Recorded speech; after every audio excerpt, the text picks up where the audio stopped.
आज आपने हमारा ये इंडस्ट्रियल एरिया पूरा घूमे, देखा, आपके चरण हमारे इंडस्ट्रियल एरिया में पड़े, मार्बल नगरी में पड़े, और स्नो यार्ड भी आपने देखा, तो आपको कैसा लगा?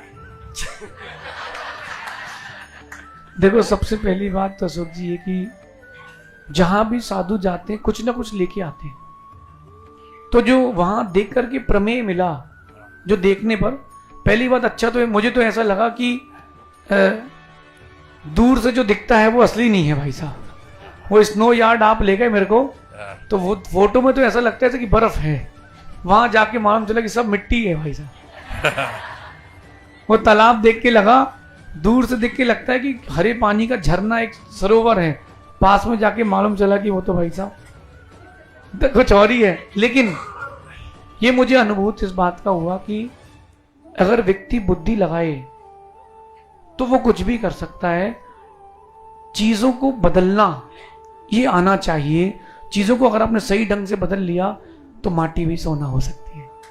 और ये स्नो यार्ड की बताऊं मैं आपको, और यहां का बताऊं तो आदमी मेहनत से पैसा कमाता है और बुद्धि से पैसा बनाता है।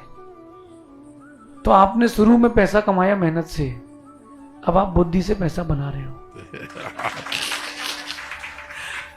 महाश्री, मैं आपको बताऊं, थोड़ा सा यहाँ के बता दूं आपको कि ये जो आप जहाँ बैठे हैं, ये एक दो छोटी फैक्ट्रियाँ पहले लग गई थी, उसके बाद में ये मॉडर्न फैक्ट्री पहली फैक्ट्री है जहाँ बैठे हैं अभी।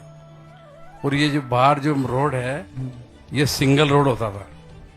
सामने हम घर से स्कूटर पे आते थे यहाँ, तो सामने से बस आ जाती थी तो नीचे कच्चे में उतारनी पड़ती थी स्कूटर को, और झाड़ियाँ थी, और कोई चाय की छोटी सी केबिन भी नहीं थी कहीं, पूरा जंगल था चारों तरफ। आज आप देखिए कि ये करीब 15-20 किलोमीटर में पूरा एरिया फैला हुआ है, और दुनिया का सबसे बड़ा मार्बल ग्रेनाइट का एरिया है। और जब वो तब है जब यहाँ 1 इंच भी मार्बल नहीं निकलता है यहाँ पे। हाँ, 1 इंच भी नहीं निकलता है यहाँ, और ये इतनी बड़ी मंडी बन गई। देखो, ऐसा है अशोक जी की कहते हैं कि जिस रास्ते से हाथी निकल जाए वहां सारे लोगों की व्यवस्था हो जाती है।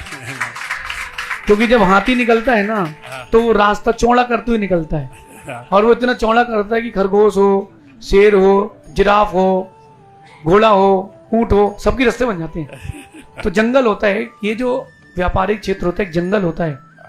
एक बड़ा व्यापारी आ जाए बाजार में तो सबके रास्ते खुल जाते हैं। बस वो जो मैंने आपसे अंदर कहा था ना कि हाथी ऐसा होना चाहिए जैसे आप हो, कि जंगल में पानी बरस रहा हो, और तो हाथी ने सबसे कहा कि मेरे नीचे आ जाओ, तो सारे जानवर हाथी के नीचे आ गए। पानी और तेज, जानवर और आ गए तो उसने एक पैर उठा लिया, तो इतनी जगह और खाली कर दी, यहां और आ जाओ। तो और जानवर आ गए तो उसने दूसरा पैर और उठा लिया, और जानवर उसने तीसरा और उठा लिया। तो भाई जितना मैं आश्रय दे सकता हूं दे दो।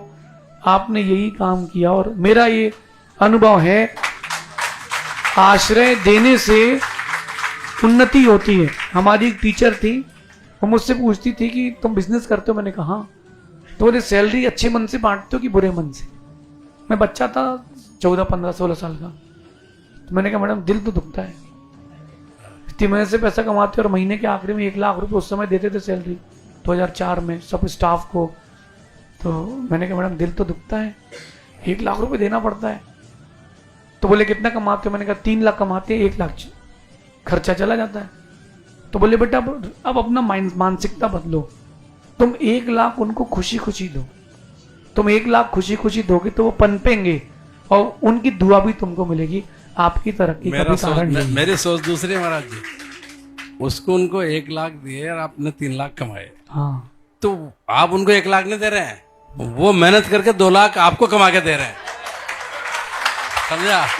आपका कहना 100% सही है। लेकिन वो जो बिजनेस टैक्टिक होती है ना अशोक जी, हाँ, आना अच्छा लगता है हर किसी को, लेकिन जाए तो अच्छा नहीं लगता। कि व्यापारी के मन में रहता है। तो जब मैंने उस बात को अपनी टीचर की सुना तो मुझे लगा कि हाँ, पहले नैतिकता होना चाहिए। तब मैंने उस दिन से व्यू बदला। जैसे अभी आपके स्टाफ में वो सीए थे, वो कह रहे थे मैं 26 साल से हूँ। कहाँ गए सीए आपके? निर्मल जी, वो खड़े पीछे, वो कह रहे थे कि हमको तो बच्चे जैसे रखते हैं। मैंने पूछा स्विच करोगे कहीं? बोले हम कहीं नहीं जा रहे। अगर आपके अंडर में रहने वाला खुश है, इसका मतलब साफ है कि अपने जीवन में कभी दुख नहीं आए। ये तो 26 साल से महाराज, लेकिन वो इनके जो सब हमारे पूरे इंचार्ज, इनके सबके बॉस हैं, वो सुभाष जी, वो 32 साल हो गए उनको। मतलब ये 92 में आए थे, कितने हो गए? 33 साल हो गए। यही देखो, मैं आपसे कह रहा हूं ना, लोगों की जो दुआ लगती है ना, वो ज्यादा काम आती है।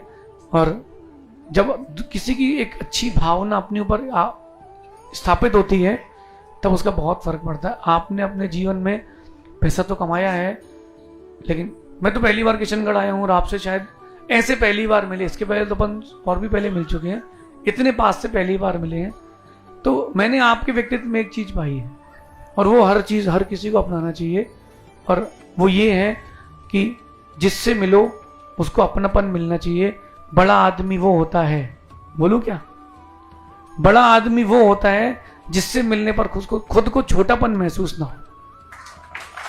तो आप सबसे मिल लेते हो, माँ कहती तो हमारे लिए भगवान है। क्यों? किसी की समस्या आप सुन लो तो उसको बहुत लाभ मिलता है। तो पैसे वाला आदमी बड़ा नहीं है, जिससे मिलकर के अपन को ये ना लगे कि हम छोटे हैं, वो बहुत बड़ा आदमी है। तो आप दिल के तो बड़े आदमी हो, पैसे में तो ठीक है, दुनिया को पता है, लेकिन आप दिल के बड़े आदमी हो। और यही चीज बनी रहे आने वाली पीढ़ी के लिए भी, क्योंकि राजा का बेटा राजा बन जाए तो देश की उन्नति अधिक होती है। नमस्ते।